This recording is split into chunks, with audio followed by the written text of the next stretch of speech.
بلکہ offer reject کر دی، بلکہ ڈیمانڈ کر دی کہ چیف الیکشن کمشنر کو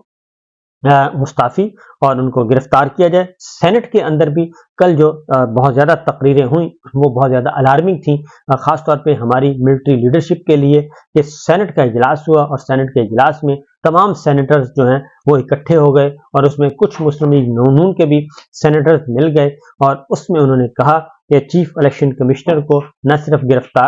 مستعفی ہونا چاہیے بلکہ ان کو گرفتار کیا جائے اور ان کے خلاف آرٹیکل 6 کے تحت مقدمہ چلایا جائے۔ یہ کل سینٹ کی جو کاروائی تھی جسے کسی ٹی وی چینل نے نہیں دکھایا، اصل میں کل اندر یہ ہوا، اور اس میں سینیٹر مشتاق نے، سینیٹر طاہر بزنجو نے اور دیگر سینیٹرز نے اور سینیٹر اون عباس بپی وہ بھی آئے، اور وہاں پہ یہ ساری تقریریں ہوئیں، اور تقریریں کافی گرما گرم تھیں۔ جب یہ سچویشن دیکھی گئی اور ادھر سے عمران خان صاحب نے بھی پیشکش مسترد کر دی، اور عمران خان صاحب نے کہا کہ ان کا صرف ایک ڈیمانڈ ہے کہ آپ ہمیں ہمارا مینڈیٹ واپس کریں۔ پیپلز پارٹی کے ساتھ کیا کرنا ہے، مسلم لیگ نواز کے ساتھ کیا کرنا ہے، حکومت سازی کیسے ہونی ہے نہیں ہونی، ہمارے مقدمات کا کیا ہونا ہے، یہ ہم پہ چھوڑ دیں، آپ صرف ہمارا مینڈیٹ واپس کریں۔ یہ جو 125 سیٹیں لے لیں اور 10 سیٹیں لے لیں اور 20 سیٹیں اور لے لیں، 30 سیٹیں اور لے لیں، یہ ہمارا یہ اور آپ کا کام نہیں ہے۔ لہٰذا جب عمران خان صاحب کے ساتھ طرف سے سخت جواب آیا، اور اس کے بعد پھر مایوسی کے سائے جو ہیں وہ پھیل گئے، اور اس کے ادروائز پھر کمشنر راولپنڈی ہے۔ پھر جب یہ ساری چیزیں آئیں ادھر سے سینٹ میں، ادھر سے اڈیالہ جیل سے جب بھرمار ہوئی، اور اس کے بعد ہاتھ پاؤں ذرا پھول گئے، کیونکہ ہاتھ پاؤں اس لیے پھولے کہ بنیادیں تو ان کی بہت کمزور ہیں، اور اس لیے پھر یہ فیصلہ ہوا کہ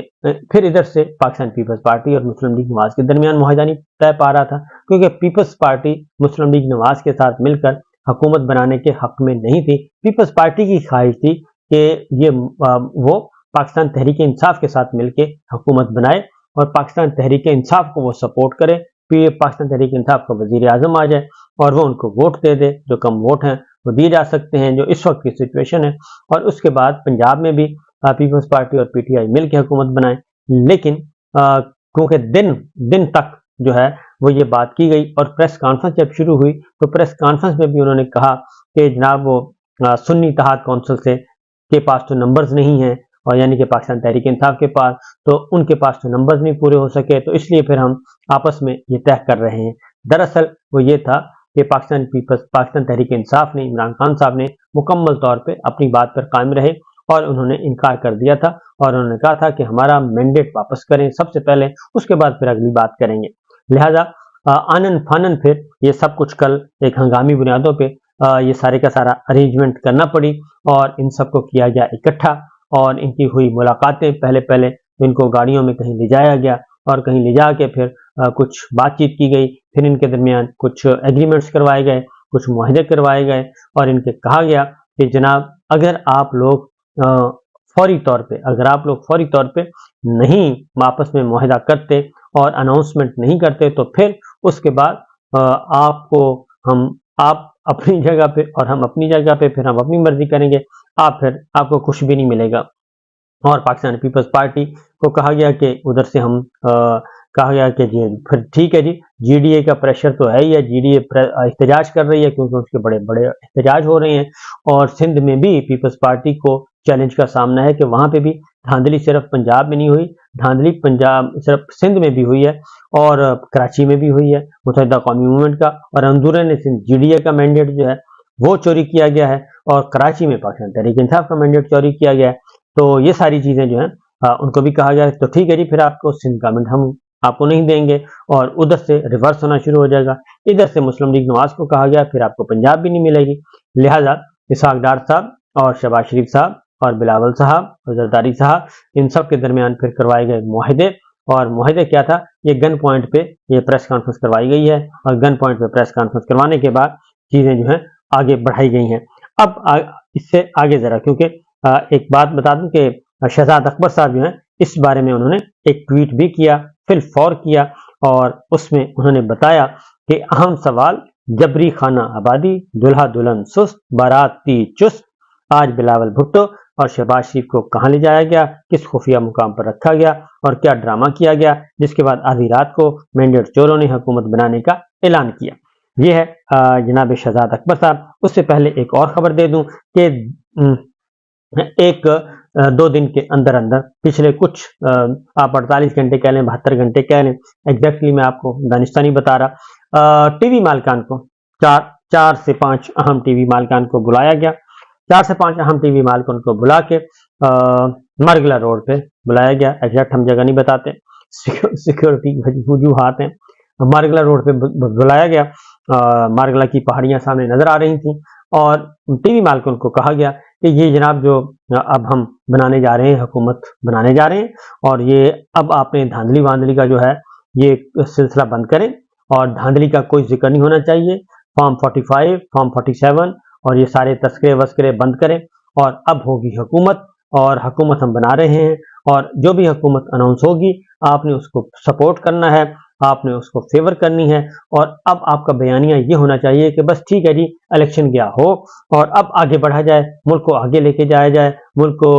معاشی مسائل کا سامنا ہے اور بحرانوں کا سامنا ہے، بحرانوں میں ہم آگے نہیں بڑھ سکتے، اس لیے ماضی کو بھول جائیں، مستقبل کو یاد رکھیں اور حال کو خوشحال بنائیں. لہٰذا حال کو خوشحال بنانے کے لیے انہیں یہ نیریٹو دیا گیا اور اس کے مطابق آپ نے دیکھا کہ جیسے ہی یہ سب کچھ ہوا اور رات کے 12 بجے، کیونکہ رات کے 12 بجے سمجھ نہیں آئی کہ حکومت سازی کا عمل رات کے 12 بجے کیوں پریس کانفرنس کرنا پڑی، تو اسی لیے کرنا پڑی کہ پریشر بہت بڑھ گیا ہے. ادھر سے چیف الیکشن کمشنر صاحب جو ہیں ان پہ پریشر، اور سینٹ میں جو اجلاس ہوا، آج پھر سینٹ کا اجلاس ہونا ہے، اس میں جو تقریریں، یہ سارے کا سارا جو ہیں انہوں نے نیندیں کر دی حرام کہ جناب یہ جلدی جلدی اس وائرس کو ختم کریں ورنہ یہ پھیلتا جائے گا. ادھر سے اسلام آباد 3 سیٹیں واپس کر چکی ہے، معطل کر چکی ہے 3 ارکان کا قومی نوٹیفیکیشن. نواز شریف صاحب کا چیلنج ہو چکا ہے، علیم خان صاحب کا چیلنج ہو چکا ہے حلقہ، اور بے شمار حلقے چیلنج ہو چکے ہیں. اور فارم 45 کے اکارڈنگلی علی اعجاز الحق صاحب کا حلقہ چیلنج ہو چکا ہے، بے شمار چیلنج ہو چکے ہیں. اور نہ صرف یہ بلکہ عالمی ذرائع ابلاغ جو ہیں وہ مسلسل رپورٹنگ کر رہے ہیں، اور اب دیکھتے ہیں کہ آگے ہوتا ہے کیا.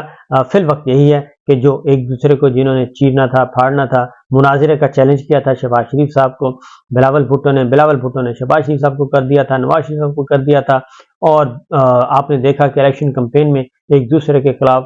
جو ہے وہ اپوزیشن کرنے کی کوشش کی گئی. پنجاب میں پیپلز پارٹی کو نہیں گھسنے دیا گیا، سندھ میں نون لیگ کو گھسنے نہیں دیا گیا. یہ سب کچھ ہوتے رہے. پیپلز پارٹی کے لوگ گواہیاں دے رہے ہیں کہ پاکستان تحریک انصاف جیتی ہے، ہم نہیں جیتے. تیسرے نمبر پہ نون لیگ کے امیدوار تھے قمر زمان قاہرہ کے حلقے میں، ندیم افضل چند صاحب کے حلقے میں، ان کو جتوایا گیا. یہ ساری خبریں اپنی جگہ پہ موجود ہیں، لیکن اس کے باوجود گن پوائنٹ پہ یہ معاہدہ ہوا ہے. اور پھر ٹی وی مالکان کو بلا کے جو کچھ ان کو ڈوز دی گئی وہ ایک الگ کہانی ہے. تو بہرحال اس سے کے علاوہ بھی کچھ خبریں اور ہیں، تو دیکھتے ہیں کہ ان پہ کب، کیونکہ یہ گیو اینڈ ٹیک ہو رہی ہے کہ آپ ہمیں حکومت دیں، ہم آپ کو. تو 16 مہینے جس حکومت نے برباد کیا، جس